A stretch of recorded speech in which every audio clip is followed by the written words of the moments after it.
Here with Todd McFarlane, comic book legend, to talk about some of the new things he's got going on. Let's start with just the fact that there's a ton of announcements coming out from McFarlane Productions and Toys and the comics with 2025 new series, new comics coming out. You're really expanding the Spawn universe. Yep. What are you the most excited about, first off?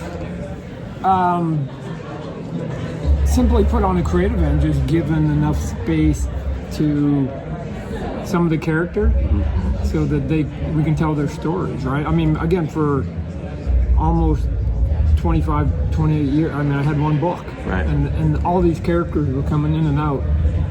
I go, man, I don't have. It felt like at some point that the Spawn comic was becoming a team-up book, right? And it was starting to bug me because I think Spawn works best when he's solo. He's just driven, right? Nothing wrong with Batman and Robin, but Batman on his own is cooler.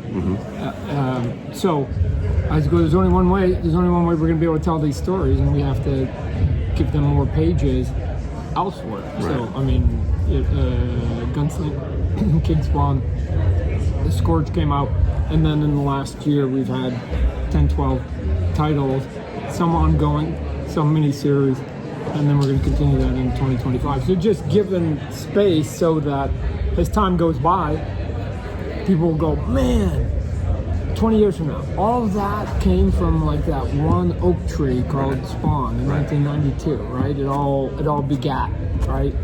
The offspring of what that comic book started. Very cool. All right, that's part one. Part two coming soon. Okay. All right. Part two with Todd McFarlane. So you've been obviously a legend in this industry for a long time. What drives you creatively still? Like, what gets you out of bed and gets you excited to create new stuff?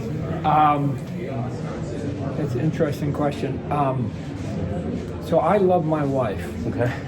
And I'm very passionate about my wife. Great. So it's sort of somebody asking, like, what keeps you loving your wife? It's just natural, right? So I just have the DNA of being a creative person for whatever reason. I just came out of the womb that way, right? I mean, there's not a day that I wasn't creating or being an artist. I went all the way back to kindergarten. So I don't need motivation. Right. I just like, today's a new day. I'm Todd. Todd's a creator. You create. I mean, it's like breathing. You just do it. So I'm sure other people have methods to trick themselves into doing create, but it's always there, right? I mean, there are a couple songs in music that if I put on, I'm like a Pavlovian dog, where it's like I put it on, and it means like, oh, you should be writing, right? Because I play it all the time. Right. Every time I write, it's the same music, and I put it in a loop to the point I drive my wife crazy because she goes, haven't you listened to that song like 500 times today? But I don't. It's just white noise. But yeah, I don't need, I don't take drugs. I don't take coffee. I don't drink alcohol. I don't like. I'm just got enough of that chemical in me. Right. So that's either a deficit or an advantage at times. I think most people would agree for you it's an advantage. It seems like you're hitting the right notes for the fans. Yeah. So. Well, you can get off balance though when you get tunnel vision of going, man, I'm just going to do this one thing because everything else in the world, gets blurry. Right. And you learn as you get a bit older, at least I did, that you gotta try and figure out balancing your life because there's more than work. Right. That's important. Definitely. So McFarlane Toys is like a juggernaut. It's everywhere. I keep seeing new toys for you guys all the time. I love them. I wanted to ask you about the Marvel toys that you're doing that are based on the artists, and the way they're really capturing the look of the artists, including yourself and obviously other colleagues throughout life. But what was the inspiration for kind of doing it in that style? Because it's very unique. Well, there's some big brands, and sort of three of the biggest brands are sort of DC, Marvel, and Star Wars, right? And a lot of people have pieces of it. So to find another way in, we had to come up with a different angle, right? And the initial conversation was, well, how do I create something unique? And the way to create something unique was going, well, what if I take McFarlane artwork and then I get Todd McFarlane to sign it, and oh, by the way, it's made by Todd McFarlane, right? Like I go, you can't replicate. That's going to be its own unique thing. Yeah. And they were initially sort of interested in it, and then eventually they got really generous and said, well, why don't you just do that with our entire library if you want? And so they opened up the door, and I have access to any comic book Marvel's ever published, which is good. Yeah.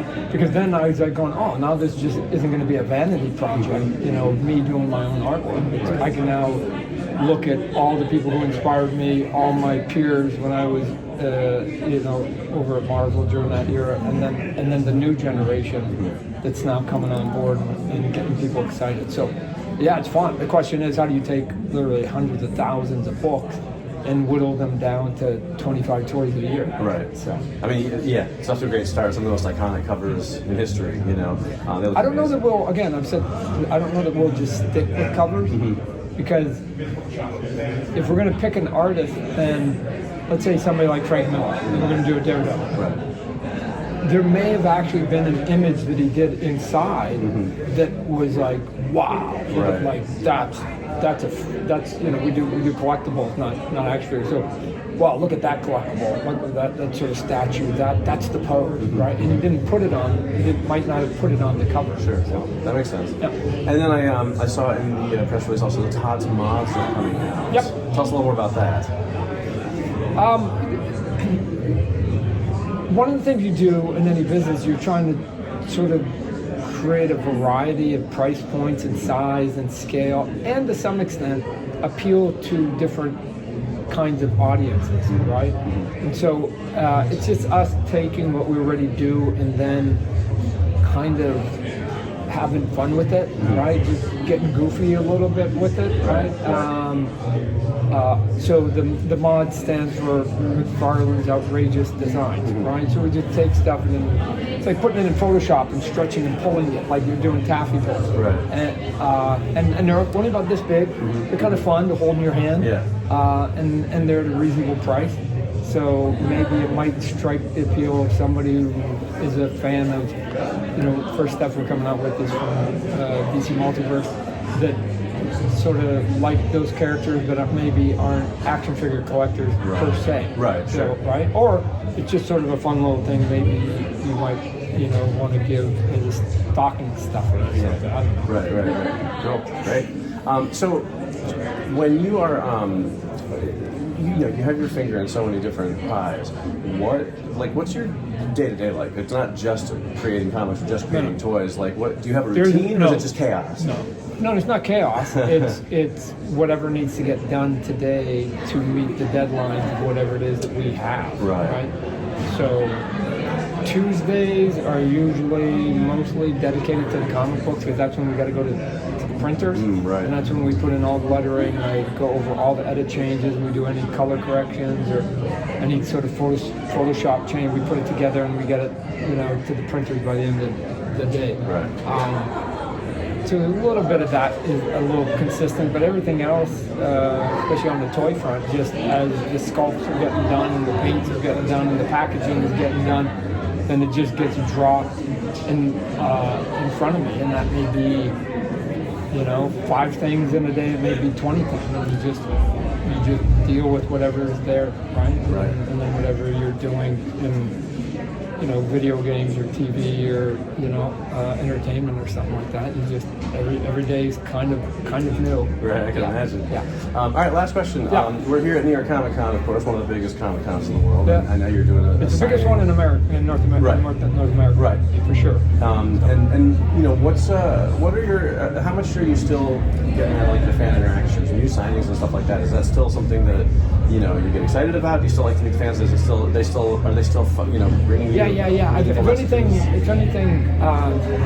this is where I wish I had like a clone machine, right? Sure. So there's a part of me that goes, man, I'd like to go to every show and glad hands up, because all the great people that have supported me for 40 years now, Right. Have allowed me to have the career that I've had, and given my wife and our family a great life, right? And I don't take that for granted. So it'd be awesome to be able to go out and shake the hands of those people way more. Right. I generally do 2 a year. Yeah. New York, San Diego. Sure. Right? And unless there's something specific besides that.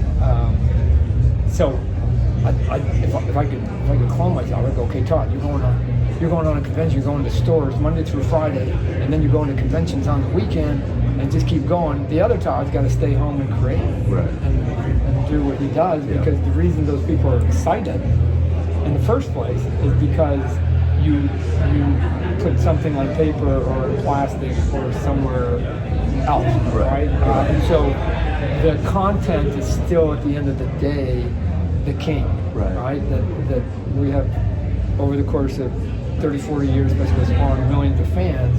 I'm never going to touch them, but the product will, because it's gotten up to North Dakota, and it's gotten down to Mexico and Brazil, and there's people, overseas, and then Spain and stuff that like support it. Right. So you go, okay, I'm never going to get to all those places, and even if I do, I can only go to 1 or 2 places in that country. But what is universal is just putting your head down and doing the work, and then getting the work to keep coming at them, right? Sort of like going to a grocery store. You expect there to always be stuff on the shelf, right? My job is to keep supplying the stuff on the shelf. Right. Great. All right. Well, thank you, Todd, for taking time to talk to us. It's always a pleasure. All right. Thank you very much. All right, you good. You too.